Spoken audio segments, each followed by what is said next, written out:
Hi, Michael. Welcome to the show. Hello. Thank you for having me.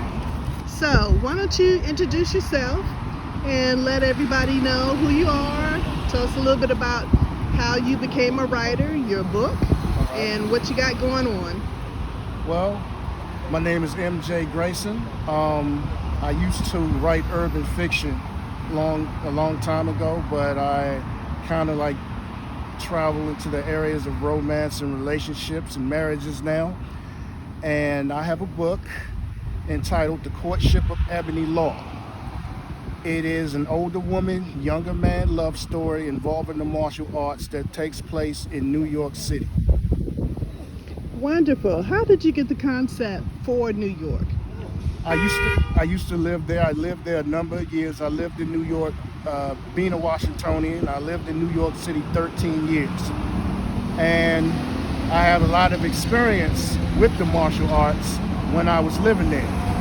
So that's how I was able to grab a hold of this story.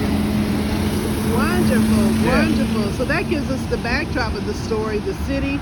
Of course, we all know that New York is one of the most well-known places in the world. It never sleeps. Never. It's full of entertainment and diversity and culture, which is really wonderful.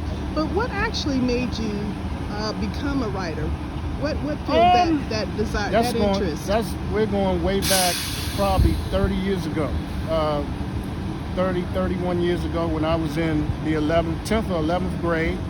My teacher, one of my English teachers at Theodore Roosevelt, used to give us these storytelling assignments for the weekends. Like our work would be basic, prepositional phrases and verbs and nouns and all that stuff during the week, but she never wanted us to have time off. So when we came back Monday, she wanted us to complete a story that she started on a chalkboard.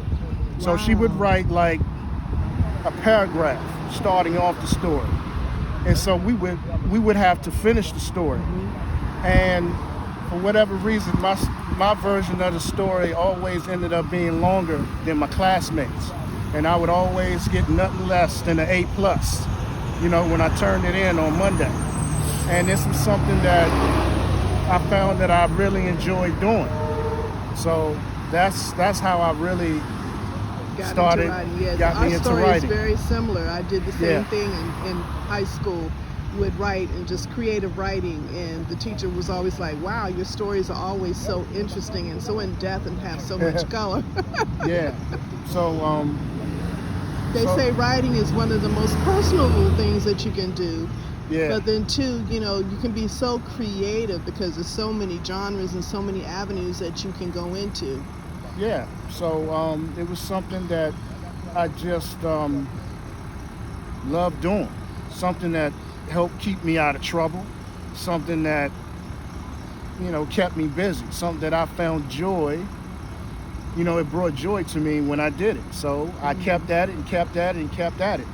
And I'm still doing it. All right. So this is like, let me see, I was maybe 16, 17 when I first started writing, and so now it's just something second nature to me. Wow. So what's in store for you after this novel? Are you have anything else in the works that's coming up? Yes. I wrote the sequel to this story. I gave it a working title, but this is more along the lines of a murder mystery involving the same characters. Now, the same characters that are in this love story, The Courtship of Eboni Law, are also in this murder mystery, but this one is not a love story. Okay. And I know that there are three main characters. So we have Eboni Law. I have Eboni Law, I have Lorenzo Royal, and Lorenzo's wife, Jocelyn Cortez Royal. Okay. All right. I'm not going to give any more of the story away. Folks are going to have to pick it up and read it and find out for themselves. But it is a great romance. It is truly a great romance. So those are the three main characters, and I don't know. writing about every story I've ever written has always had that older woman, younger man, either friendship or romance in it somewhere. Okay. You know, so that's how I've always written my stories. Wow. Yeah. Wow. Amazing. Yeah. Amazing. So where can people pick up your novel? People can purchase it online, Books A Million, Goodreads, Barnes & Noble, Amazon. Okay, great. Any of the online retail stores, you guys, you can Google it and find it. And hopefully soon we'll see you out on the market where you'll be talking more about your book with book clubs. We know that the world is starting to reopen now from being locked in for so long on COVID-19. Yes. So as we have plans, or you have plans to do book signings and book clubs, we will be sure to get the information. Right now, they can find the information on jonesharwell.com or Red Baby Publishing. And as soon as your author page is up, we'll be blasting that out as well. Anything else you'd like to say to any encouraging words for someone who loves writing, who has a fear of saying, well, I'm not sure if I should continue writing?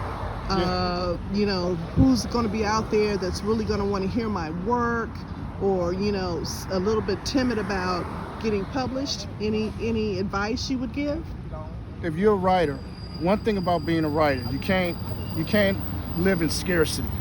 You have to put yourself out there, because people want to know about you. There are people who are ferocious readers of fiction, nonfiction, and a lot of people will read your story, and you never know who's going to come across your story. So it's always a positive plus to, you know, let people know who you are, and if writing is something you love doing, keep doing it and never stop. And broadcast yourself, even if you have to have a megaphone. Hey, this is who I am and this is my story. Right. You know. Right. That is such wonderful, wonderful, wonderful advice. Thank you so much for coming on, joining us today. Again, ladies and gentlemen, this is MJ Grayson, the critical debut novel, The Courtship of Eboni Law. You can find it any of your online retail stores, Barnes & Noble, Amazon, Books A Million. Just Google him, you will find the story. He's got an upcoming sequel to this, so you don't want to miss getting the first one, so you know what happens in the second one. So I'm Jones Harwell. I'm signing off. Peace and love to everybody, and we'll talk again soon.